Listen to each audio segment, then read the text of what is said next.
Hello everyone and welcome to this video covering the operating variables of the catalytic reforming unit. In the first part we looked at feedstocks and products. In the second part we saw the process. Now let's have a look at the operating variables that are important for running the unit. But before discussing operating variables, we will first look at the properties of the liquid feed to be reformed. The feed should not be too light, otherwise there will be a drop in the reformate yield and a reduced cycle length. In general, the initial boiling point, IBP, is fixed in order to limit the production of benzene in the reformate. We saw this in the first video and we will be coming back to it later on.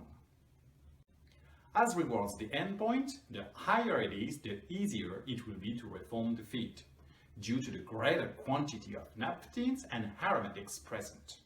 It would thus be possible to get the same run for the reformate with a lower temperature. However, the cycle length would tend to be reduced as the heavy molecules favor the production of coke. As far as for the N+2A, the higher it is, the lower the temperature and the longer the cycle. So, what are the operating parameters needed for running the unit? Well, the first parameter is the operating pressure. The pressure considered as being representative of the unit pressure is the one at the inlet of the last reactor.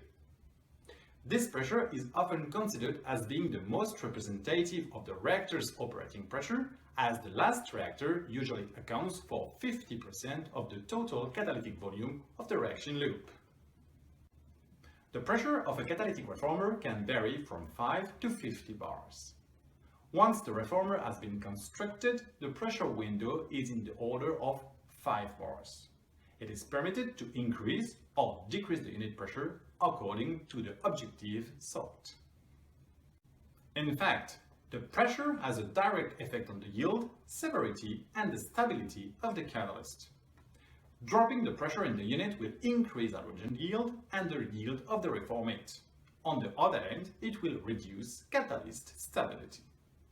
To put it simply, we increase the pressure when we want to lengthen the cycle, and we reduce it when the priority is hydrogen production or the run of the final product.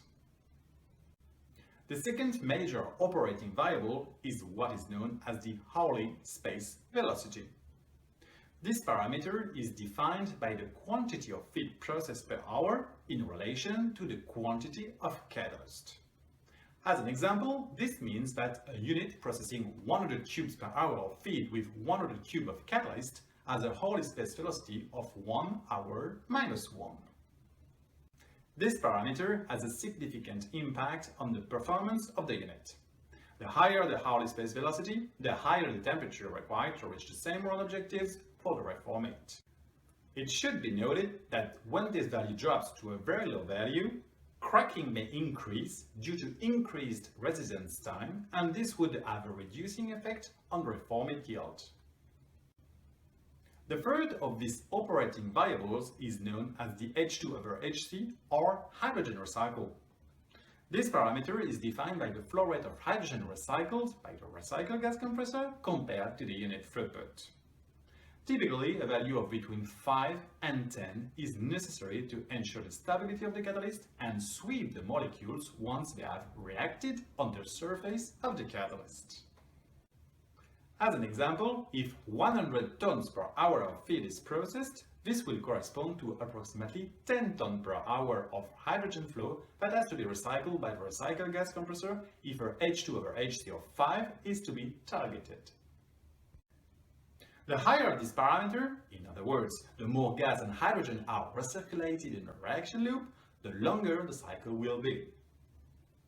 But the downside is that we will be increasing the number of molecules that are recirculating in the reaction loop that are to be heated, cooled, and compressed as they go around. This means an increase in energy costs. Therefore, we try to optimize this parameter in a cycle. Not too high to keep the cost of energy down, but not too low to ensure a reasonable cycle length, in the order of 12 to 18 months. The last major operating parameter is the temperature. But which temperature are we talking about here? The temperature considered as representative of the process is the inlet temperature of the reactors weighted by the volumes of catalyst. This is known as what we call the weighted average inlet temperature, or weight. In general, the temperature at the inlet of each reactor is the same. It may be slightly upset on the reactors if there is a bottleneck in one of the heaters, for example. This is the easiest parameter to adjust during operation. If we increase the temperature, this will increase the RON and hydrogen yield. Why? Because as the naphthalene dehydrogenation and paraffin dehydrocyclization reactions are balanced and favored by a rise in temperature, we have simply shifted the balance. On the other hand, by increasing the temperature, we reduce the reformate yield as cracking reactions will be increased. So, the performance of the catalytic reformer is governed by the feed properties, the operating parameters, and of course by the nature of the catalyst.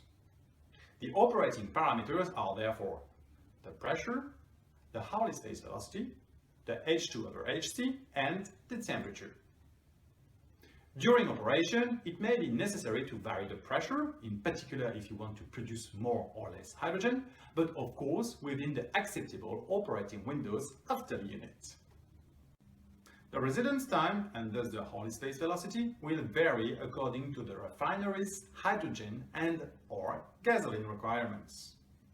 The H2/Hc depends on the recycle compressor design.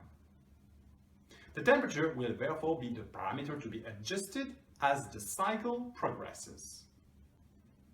Either we'll increase it to maintain the same level of performance and offset the drop in catalytic activity during the cycle, or reduce it if there is giveaway on the reformate RON and overproduction of hydrogen. As we have already seen, as we get further into the cycle, the catalyst will get cooked up due to polycondensation of the aromatics and will therefore become deactivated. This deactivation will show in a rise in the temperature required to reach the same RON objectives for the total reformate. This deactivation is connected to the feed properties and to operating conditions.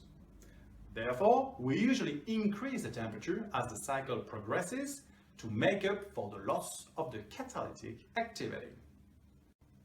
Once the temperature has reached its maximum, or when the reformate yield drops too significantly, the unit is shut down and the catalyst is regenerated in situ.